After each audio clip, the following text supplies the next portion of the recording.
I'm going to start off by having a look at Guinness's head. So this often gets forgotten when we're doing physio. So I'm just going to check up around his TNJ joint. So the TNJ joint itself just sits behind the eye, between the eye and the ear.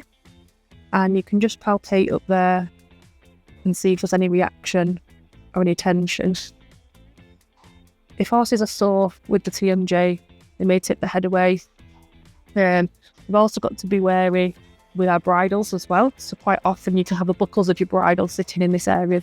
We're also going to check along the facial crest as well. So the big bone coming again from the eye and back the cheekbone. And you usually can see tension, or you can have trigger points or knots along this line as well, which again can cause some issues with the head and cause you to tip the head away. Now, I am checking the head because you do get restrictions through the jaw, which passes up and through the poll, down the neck, and can transfer along the body.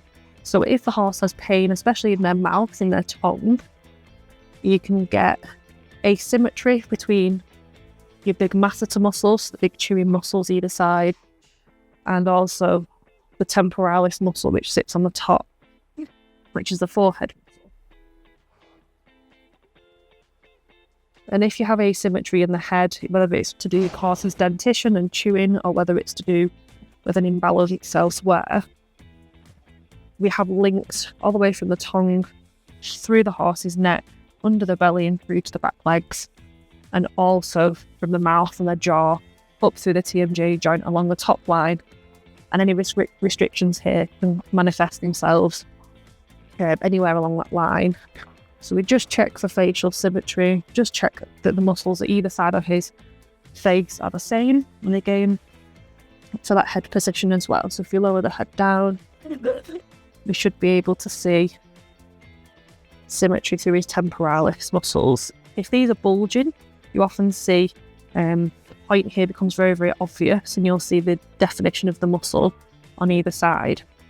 If these muscles are bulging, they actually link down to your big masseter muscle on the cheek. So if we have dysfunction with chewing, let's say whether the teeth or the dentition, then these muscles generally will take the strain and cause issues around the ear and around the poll and around the head in general. They also like to assess the jaw movement. So because the outside of the horse's top teeth are a bit wider than the underneath, the bottom jaw sits in between, and we should be able to get nice side-to-side movement where we can move this jaw independently and seal the edges of those teeth. Sometimes horses get really restricted to one side or the other, or you'll only hear the teeth on one side reaching. Again, this can indicate if there's any dysfunction in your TNJ or your jaw area. The last thing I like to check on the head is the hyoid. So I've got a strange little name, but it's a small bone that sits at the base of the tongue. The hyoid sits in this area under here. Okay, so the little bone that sits at the base of the tongue. And either side, you want to run our hands on the inside of the cheek and just sit and make sure we have space on either side of that bone. So I'll do that on both sides and just sit with my hand in and just let it rest. And we should get some release. So sometimes it might be a blink, sometimes we might just get a little bit of a yawn, feeling moving a little bit there underneath my hand, and then got a little bit of a chew there. His bottom lip's going. So we should see the eye section as we get a nice release through there.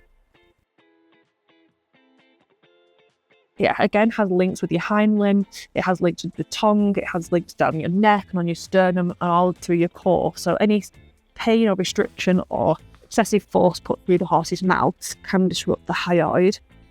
And again, just checking either side, whether we still have the same amount of space either side. He feels closer on this left-hand side, so I'm just going to sit and just let my hand melt in there and just try to soften and create a little bit more space.